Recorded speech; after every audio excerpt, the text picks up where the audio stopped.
Fan review. Gary Numan live at Wembley Arena, 1982. Reviewer, Mark Taylor, age 20. April 24, 1982, was more than just a concert, it was an otherworldly experience. Gary Numan's Assassin tour rolled into Wembley Arena, and as a lifelong Numanoid, I knew this was going to be special. Numan was pushing boundaries like no one else, blending icy electronic beats with funk-inspired grooves, and his live shows were as futuristic as his music. The stage design was pure sci-fi dystopia, with towering scaffolding, glowing neon lights, and dry ice spilling onto the floor like some kind of Blade Runner set. As the house lights went down, the haunting synth intro of this wreckage echoed through the arena, and the crowd erupted. Then, out of the shadows, Gary appeared. Dressed in a sharp black trench coat, with his angular features and dark eyeliner, he looked like he'd just stepped out of a cyberpunk novel. His stage presence was hypnotic. Numan has this uncanny ability to appear both robotic and deeply human at the same time. His movements were deliberate, every gesture matching the cold precision of the music, but there was an underlying vulnerability in his voice that made it impossible to look away. When he launched into metal, it was like the entire room was transported to another dimension.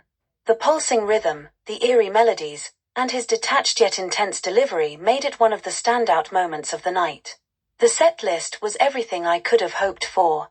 Classics like Cars and Our Friends Electric had the crowd singing along, but it was the newer tracks from Assassin that really showcased Numan's evolution. Music for Chameleons was mesmerizing, with its funky bassline and icy synths, and White Boys and Heroes had a gritty, almost menacing energy that hit like a freight train live. His band was flawless, with Pino Palladino's basslines stealing the show on multiple tracks. That fretless bass sound added a warmth and groove to songs like We Take Mystery to Bed, creating a perfect counterpoint to Numan's cold, mechanical synths. Cedric Sharpley's drumming was tight and driving, while the atmospheric keyboards created a wall of sound that filled the arena. Numan didn't speak much, he never does, but when he did, the crowd hung on every word. His connection with the audience wasn't about words, though, it was in the music. You could feel the devotion from the fans, many of them dressed in trench coats and eyeliner, mimicking their hero. He closed the night with a stunning performance of Down in the Park.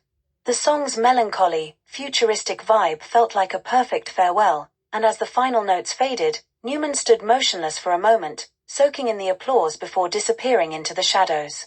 Walking out of Wembley that night, I felt like I'd just witnessed the future of music. Gary Numan wasn't just performing, he was building a world, and for those 2 hours, we were lucky enough to live in it. A masterpiece of a show from an artist light years ahead of his time.